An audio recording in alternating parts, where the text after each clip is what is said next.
And then your job becomes to confirm and strengthen that connection. And through that connection, you are going to make the sales. If you've got the connection right, they will buy from you. You're listening to the Traffic Handler Podcast. We're about getting new customers, making more sales, and growing your e-commerce retail business. I'm your host, Amy Fiddle. Today's episode is a recent conversation I had with Isobel Burns of Digital Marketing Engine. Isobel is a little different from most agency owners. With over 20 years in business development and communications experience, her core skill is understanding what makes people buy and how to interpret the data to determine the highest converting customer journey. Since 2017, Isobel and her agency have created a range of high-performing advertising campaigns for national brands, e-commerce stores, coaches and course creators, and appointment-led businesses. Isobel has built and sold a London-based seven-figure agency and brings with her experience of running a growing business. Please enjoy listening to our conversation today about warming and selling to engaged customers. Every business, I think, needs to be doing lead gen, not just coaches, and selling. So if the focus of the business is selling products, obviously the e-com part has to be there. And Facebook is still, I think, the best acquisition layer than any of the others. Yeah, I mean, Facebook gets a rough ride, right? It gets beaten up in the press quite a lot, and probably with good reason. But I also think that it's become so ubiquitous in the marketing world that it's also a bit of an easy target. Is lead gen important to ecom? Like, yeah, absolutely. If you look at the volume of sales that people make from their email lists and actually look at the big e-commerce businesses, they're making so much money from their email lists that, sleeping on lead gen is just, it's cutting off a revenue supply, and it's cutting off, a recurring revenue supply, and it's cutting off, the opportunity to get people in their customer journey who aren't completely ready to commit right now. Yeah.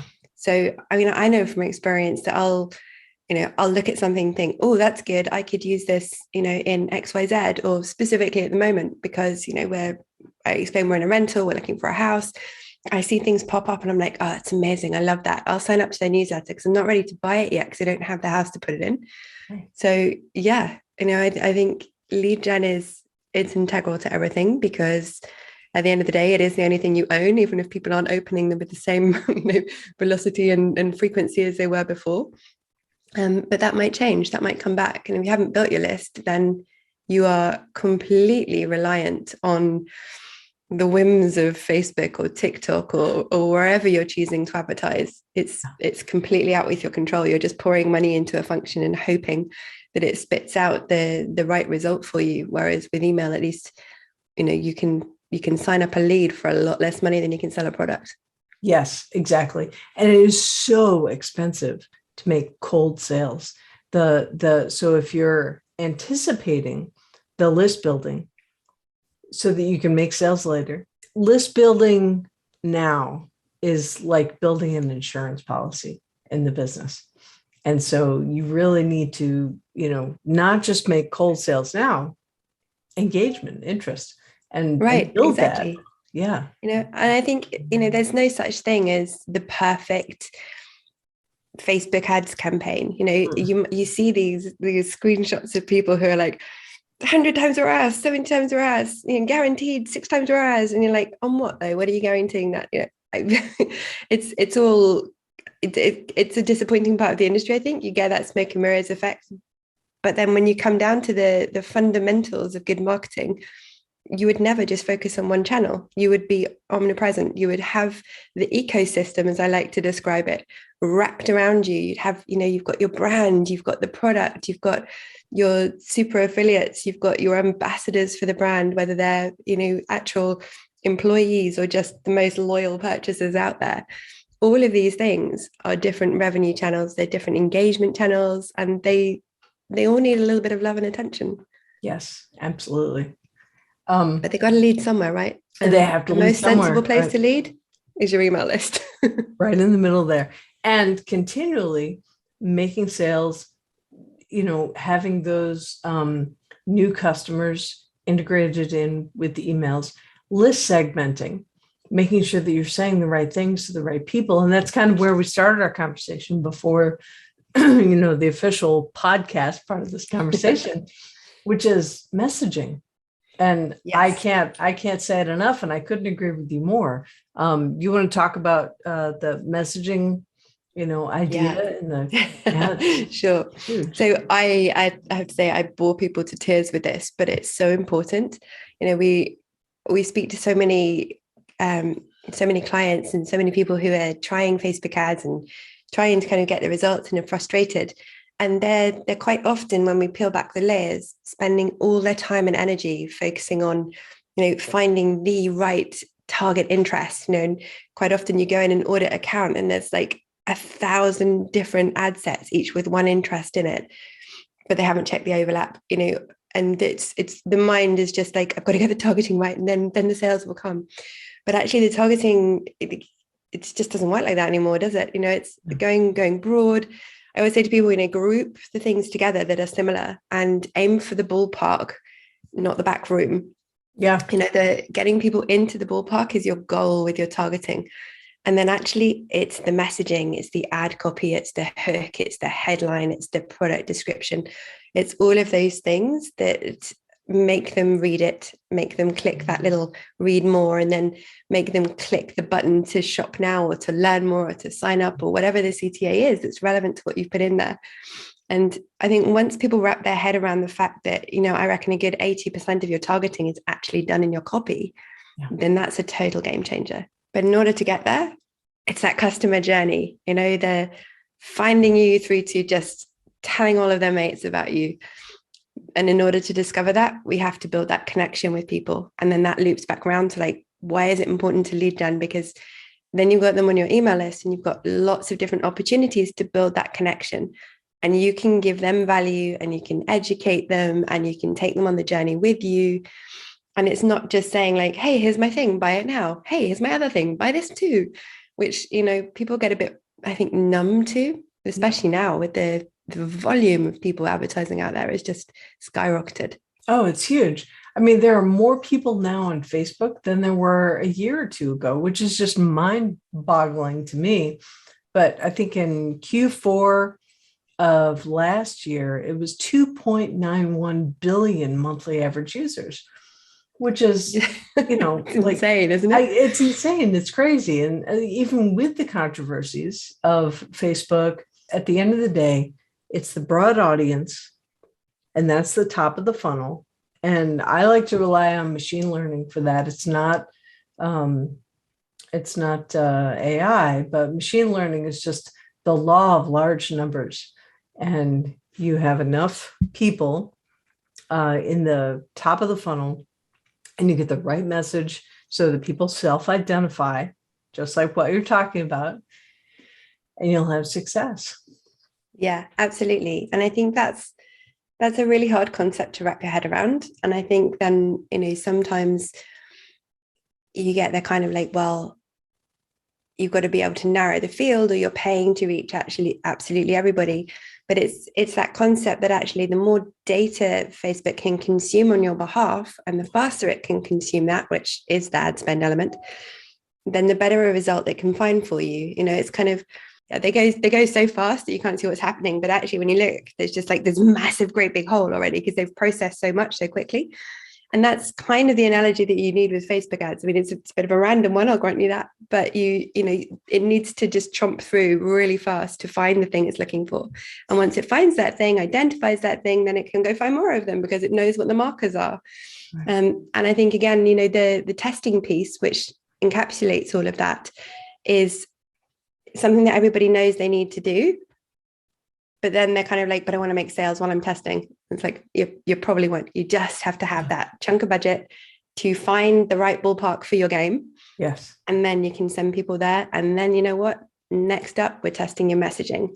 Yeah. And that's, for every dollar that you spend on testing and messaging, I reckon if you get it right, you probably win back thousands and thousands. That is where your big ROAS is. I agree with that. And the other thing about ROAS, you were talking earlier about people bragging about their 6x, 50x, 100x. I've gotten 50x. It was in a new campaign after one sale, and it was one early sale. And then you go over to the ROAS column. I wish I'd gotten a screenshot, but it's I did. I've got a 127x. Yes, exactly. Right. And that was one early sale in a new campaign. Right. And then after that, it evens out, so it evens out. And it's the same, when people are signing up to an email list, and they're kind of like, I want to pay $1 a sign up. And you're like, well, we have the time machine back to 2010 or whatever.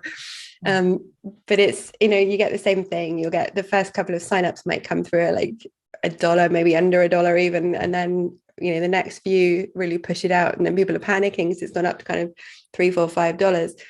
But I still come back to the, looking at the front end metrics like that is pretty short-sighted. It's like you were talking about going, to cold traffic to sale. You're going to, if you do make a sale, you're going to pay through the nose for that sale. Going cold traffic to lead magnet sign up is going to be a lot less, to your email, to your newsletter, whatever it is, it's going to be a lot less than that sale. But then you're going to look at, right, okay, over time, maybe 35% of sales are going to come from that list. Mm-hmm. So it's kind of figuring out like, what is your cost per sale? What is your cost per acquisition of a customer? And then what is the lifetime value of a customer? And figuring out, okay, this is now my KPI for finding these people. We're just working through a marketing strategy for a subscription box here in the UK at the moment. And, we were talking about, how long do people subscribe for? What is your average customer length? What are they buying on top of the standard subscription box? Like, do you have an upgrade? Do you have a bonus? Do you have anything else they can do? How do you plug in the referral methods? Looking at all of these different things in order to raise that lifetime value at the end, so that we know that we've got a decent budget to acquire high value customers at the beginning. Yes. And it's that same thing, isn't it? Like, I would rather pay $10 a lead for 100 leads who convert than $1 a lead for 1,000 leads who don't. Absolutely. Oh, I'm so with you on that, because, once you have control, because once you have a lead, once you have the SMS or the email or the postal address, some way to get with them, behind the initial payment, you've paid for that lead. Right, exactly. You paid for it. Yeah, you've already paid for it. So, market using the other methods. And I've talked to somebody recently. She was in e-commerce. She owns a brick and mortar store and she's online, and she doesn't email at all. And I'm like, that's scary. That's expensive. That's a recipe for disaster. And I would much rather see someone saying, okay, the storefront, whether it's online or brick and mortar, the storefront, that's my warehouse, Yes. And, the real business, the machine of the thing is, how do I talk to people over time until they unsubscribe or die? Die trying. The only way out, do sequences, do segmented sequences, mail postcards in between purchases. How much longer can we make that lifetime value? Yeah. And how many more sales can we make in there? People like to communicate. We are communicative beings, right? And if you can really find that emotional pull for your brand, for your product with the right people, then you can create that connection. And then your job becomes to confirm and strengthen that connection. And through that connection, you are going to make the sales. Yes. If you've got the connection right, they will buy from you. Maybe today, maybe tomorrow, maybe in 6 months, maybe in 6 years, but they're going to buy from you. And in the meantime, they're going to tell everybody else because they've got a really good connection with you. So that's what it has to come down to. And it's all about the messaging, and it's not your messaging. It's understanding their customer journey, what it takes from them to go from never having heard of you to buying from you. And a flash sale, a discount, a sign up bonus, that might generate a sale, but it won't generate the connection that generates the lifetime value. So that's my soapbox.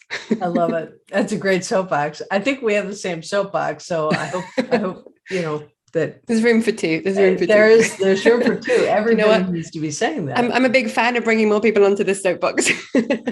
It's not something that you do once, Mm-hmm. and it's not something that you get perfect. So it's probably the most ongoing piece of learning that any business does.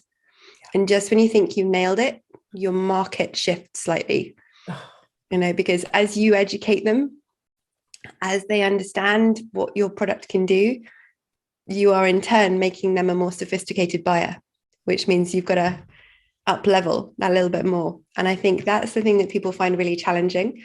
Or, the people who are really, really good at this go all out and they do it brilliantly. And it's a bit like that 5-year business plan that goes in the drawer and nothing ever gets updated again. So I think if I have to say anything about it, I would say that it doesn't matter if you're, a one-person Shopify store doing it in your lunch break or before school or whatever it might be, right the way through to, Saks on Fifth. You've got to keep reiterating this.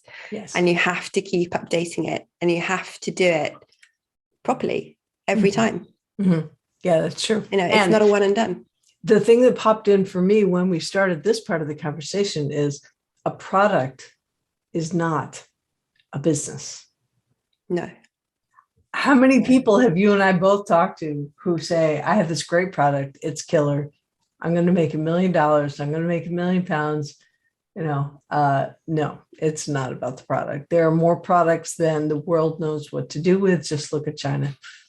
Yeah. I think and that goes hand in hand, I think, with, the customer experience, the customer journey, the copy, the emotive pain points and what draws somebody to a product, because ultimately all of those things are actually what we encapsulate when we say the word branding.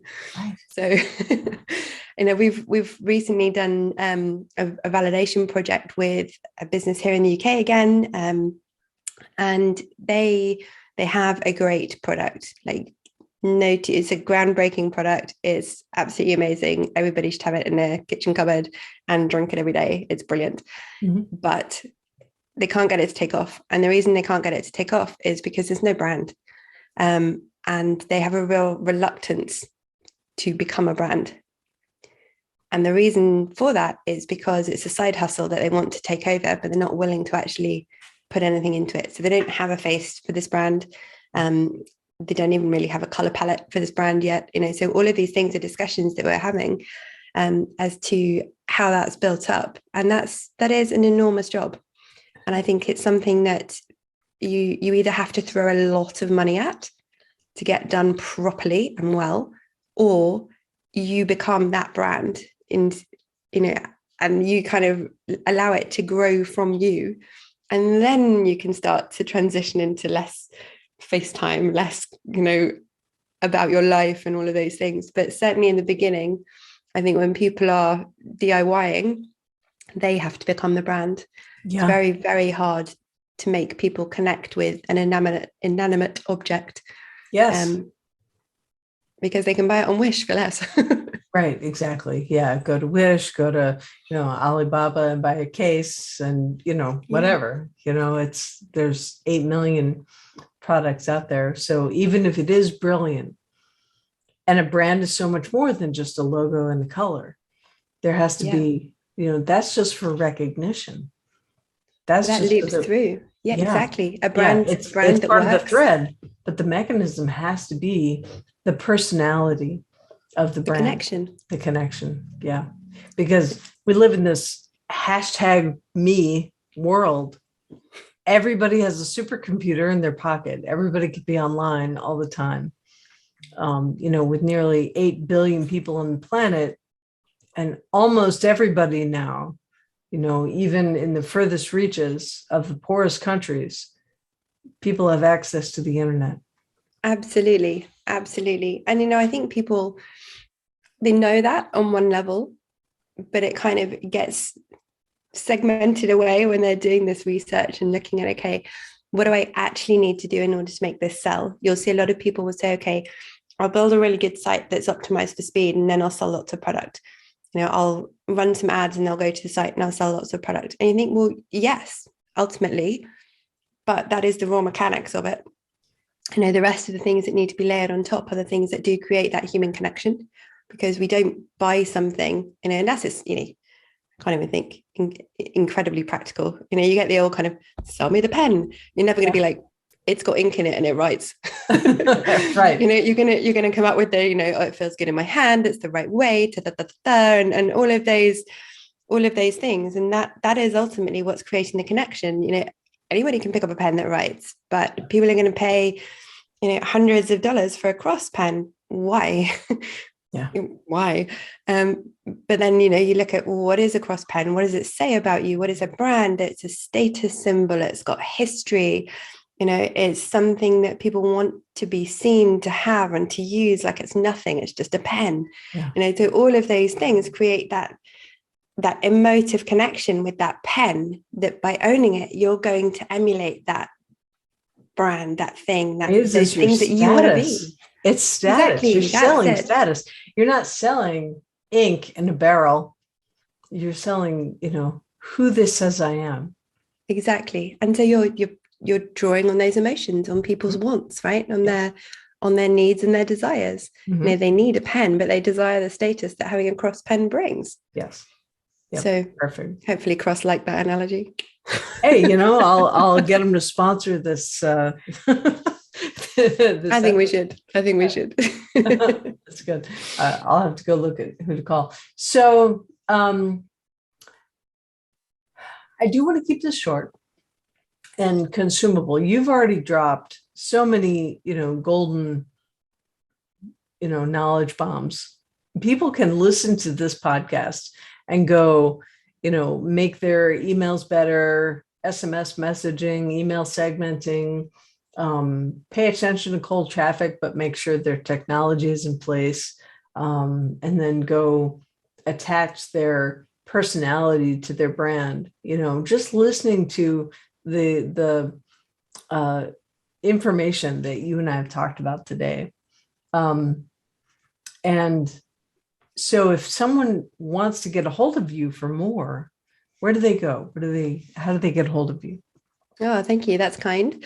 So obviously I'm on Facebook as Isobel Burns, but the company is Digital Marketing Engine and the website is digitalmarketingengine.com. Fantastic. And that'll be in the show notes also. So people will be able to find you and, hire you, pick your brain, do something. Amazing. You're just fantastic. So well, thank you. Well, Isobel, thank you so much. There were some powerful takeaways in this conversation. I hope you can put some of them to work in your business, but reach out if you want a hand with it. You've been listening to the Traffic Handler Podcast. We're about getting new customers, making more sales, and building your e-commerce retail business. Until next time, go sell more stuff.